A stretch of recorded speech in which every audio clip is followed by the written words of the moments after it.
Hello everyone, সবাইকে জানাই মহালয়ার প্রীতি এবং শুভেচ্ছা। অনেক অনেক ভালোবাসা। পুজো তো চলে এসেছে, আর গতকাল আমরা চলে গিয়েছিলাম শান্তর জন্মদিনের জন্য ওর বাড়িতে।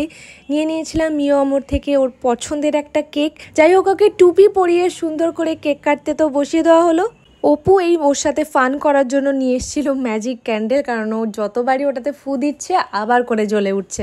ফাইনালি সব ক্যান্ডেল নিভিয়ে ও কেক কাটতে সক্ষম হলো, আর একে একে সবাইকে সুন্দর করে খাইয়ে দিল। আর নিজে খাওয়া, সেটা তো এখন আর বলছি না, ওটা থাক। শেষ পর্যন্ত কেকটা লুকিয়ে রাখতে হলো যাতে বাড়ির বাকিরাও একটু খেতে পারে। তবে জন্মদিনের সারপ্রাইজ কিন্তু এখনও অনেক কিছু বাকি। আর বার্থডে বয়ের মুখ এরকম সাদা থাকলে কি মানায়, তারপর আবার মেকআপ আর্টিস্ট বউ, তো একটু মেকআপ তো কেকের ক্রিম দিয়ে হতেই হবে। কেক কাটিংয়ের পর সবাই মিলে লেগে পড়লাম রান্নাতে, কারণ মেনু ছিল চিলি চিকেন এবং ফ্রাইড রাইস। ওফ মাই গড, সৌরমী একটা অসাধারণ চিলি চিকেন বানানোর জন্য রেডি হয়ে গেল।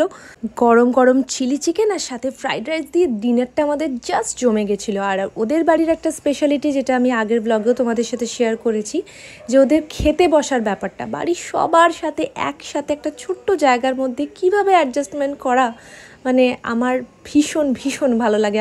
খাওয়া দাওয়ার পর চলে গেলাম শোরুমের খাজানা দেখতে। বহুদিন এইভাবে কারোর জুয়েলারি মেকআপ জিনিসপত্র দেখা হয় না, ছোটবেলায় অনেক এইসব করেছি। তারপরে এলো সেই মাহেন্দ্রক্ষণ, মানে আজকের দিনের ভোরবেলা মহালয়া। ও মাই গড, গুজবাম্পস হয়ে যায় জাস্ট যখন কানে আসে আশ্বিনের শারদ প্রাতে। যাই হোক, আমরা সবাই মিলে এই মুহূর্তটার জন্য একসাথে ওয়েট করেছি, সারা রাত না ঘুমিয়ে জেগে। আর ভোরবেলা হতেই রেডি হয়ে বেরিয়ে পড়লাম। আমি লাস্ট কবে মহালয়ার দিনে ভোরবেলা বেরিয়েছি, বা আদৌ বেরিয়েছি কিনা আমার খুব একটা মনে পড়েই না বলতে গেলে। তাই আজকে ভাবলাম চলো বেরিয়ে পড়াই যাক, আর সাথে যখন সব কাছের মানুষগুলো রয়েছে। কিন্তু মাই গড, ওখানে গিয়ে ভাবলাম ভাই কেন এলাম, কারণ আমার লাইফের একটা এত বড় চেঞ্জেস এসেছে। আজ থেকে কিছু বছর পিছিয়ে গিয়েও যদি আমি নিজেকে দেখি, আমার মনে পড়ে যে আমি দিনের বেলা বেরিয়ে পরের দিনকে আবার দিনের বেলা ফিরতাম ঠাকুর দেখে। এতটাই ঠাকুর দেখতাম। আর তখন তো এত ওলা উবেরের করার চল ছিল না, হেঁটে হেঁটে সারাক্ষণ কলেজে বন্ধুদের সাথে ঘুরে ঘুরে ঠাকুর দেখা।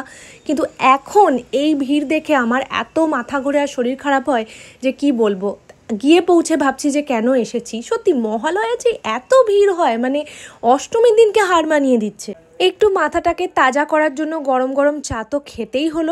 তবে ভিড়ে একটু কষ্ট হলেও সত্যি কথা বলতে কি, ভোরের আলোয় মহালয়া শুনে তারপর বাগবাজার ঘাটে এসে সবার সাথে একসাথে দারুণ কিন্তু একটা অনুভূতি হয়েছে। গরম গরম লুচি, চর্বি ঘুগনি আর ডিম সেদ্ধ দিয়ে ফাটিয়ে একটা ব্রেকফাস্ট করলাম, আর শেষে গোলা খেয়ে বাড়ি।